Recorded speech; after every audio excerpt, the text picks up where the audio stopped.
Hey, welcome back to RamZland. Today I want to see if I can grow silver crystals off a penny. Check this out.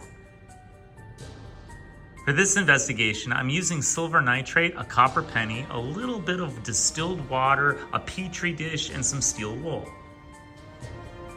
The first step is to use your steel wool to clean your penny. And you just want to rough up both sides of it. This penny has seen better days. Okay, once your penny is good and shiny, then put it in your petri dish and cover it with just a little bit of water.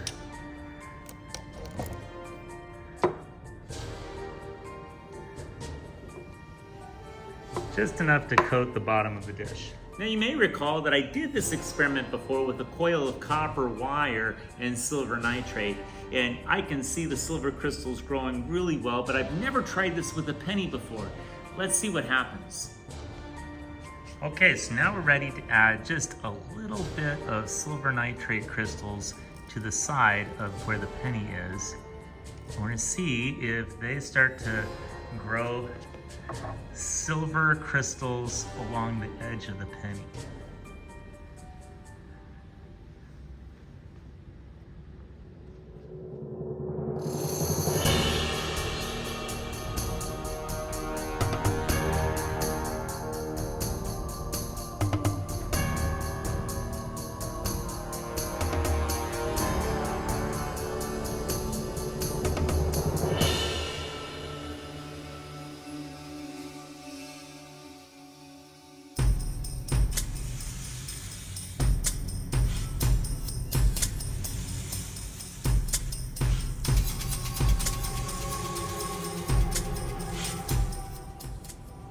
Here's a close-up of the copper nitrate. It's a very blue solution, and you can see the beautiful silver crystals that have formed. Just amazing.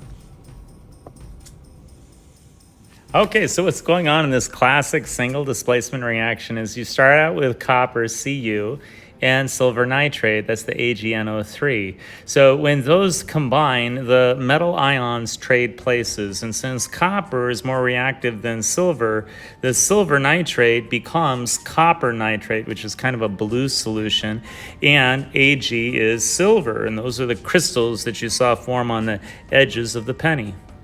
I hope you enjoyed today's edition of RamZland, and I'll see you next time.